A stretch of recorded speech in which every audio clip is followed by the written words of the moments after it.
C'est pas forcément une question, c'est une remarque sur faire un retour aussi sur ce qu'on a vu en première partie, c'est qu'on a parlé des incertitudes, enfin de l'appropriation par les acteurs publics, des décideurs de ce que c'est que l'incertitude. Et on a pas mal parlé d'incertitudes autres que simplement les erreurs de mesure, ce qui est purement quantifiable par les scientifiques. On a parlé aussi de l'incertitude liée au langage, de pouvoir se parler.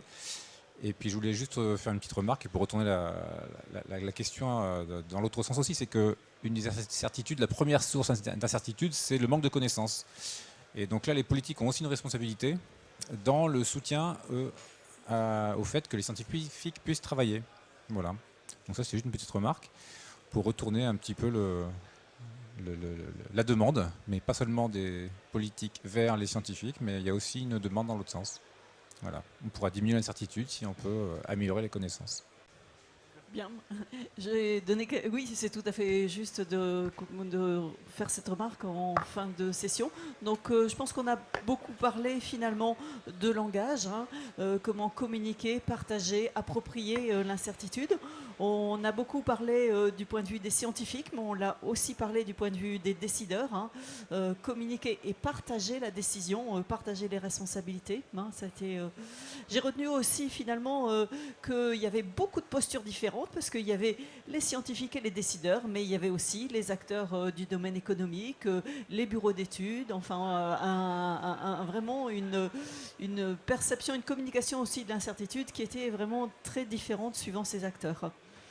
Et autour de ces acteurs, finalement, des dimensions environnementales, sociales, économiques qui finalement n'étaient pas toujours éclairées aussi de la même façon. En définitive, les incertitudes sur l'environnement et les incertitudes sur l'économie sont-elles en fait à aussi peser ensemble. J'ai remarqué que finalement ça n'a pas été dit, mais ça a été dit en filigrane que dans cette affaire-là, eh bien, il y avait peut-être des gagnants et des perdants et qu'il fallait finalement peut-être assumer ça et finalement le dire et le compenser, le dire et finalement l'assumer en y trouvant des solutions. Alors, dernier mot pour la conclusion. Alors, je voudrais rappeler que la session, cet atelier a été organisé par le CSEB et le CRESEB. Et je voudrais en particulier remercier les intervenants et puis vous tous qui avez participé.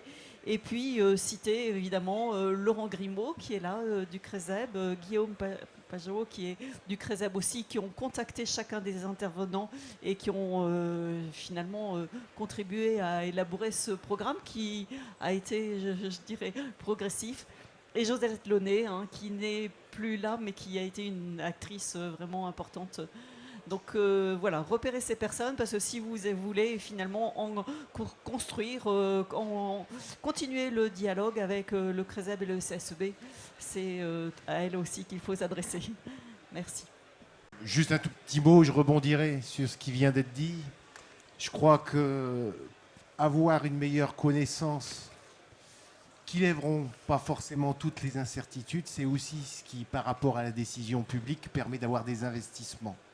Et je pense qu'effectivement, souvent, les décideurs publics devraient se poser davantage les questions du soutien à la recherche scientifique, hein, parce que c'est ce qui permet aussi d'avancer et peut-être d'éviter des dépenses qui, des fois, n'auraient pas été pensées.